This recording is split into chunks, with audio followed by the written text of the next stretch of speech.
Sakalum yo ao ma tong ta si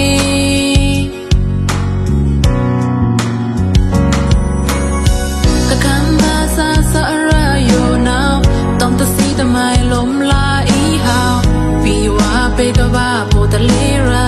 Sing a bang now ta sakalum kam pu ta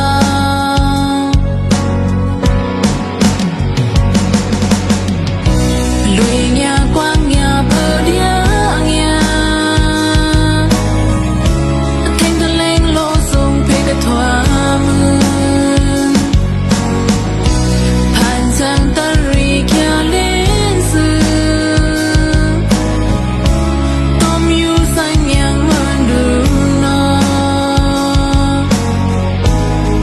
ผู้สันคำพวาตา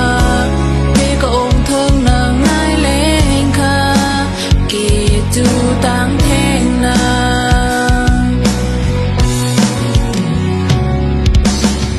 มินนายเดียเข่งกรีขานาสาราปากะเอาโซคิงตวงวังอาระเสสมแทงเควกีจีเทิงพี่อาสาอยู่ชี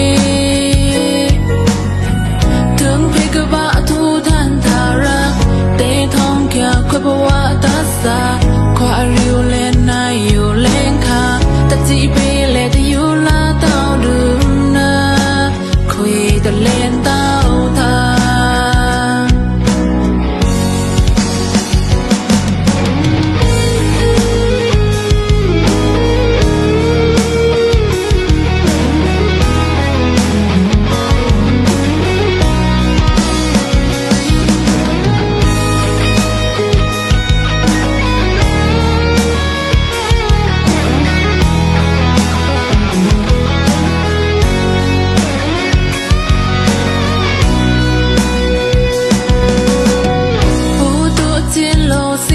มันนี้อีอันเพ่งตะเลงแข็งยับลุย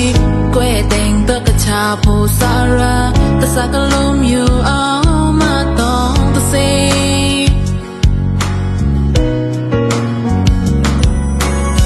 กะคำบาสาระอยู่nowต้องตะสีตะไมลมลาอีหาวปีว่าเปกะบ้าโพตะลีรา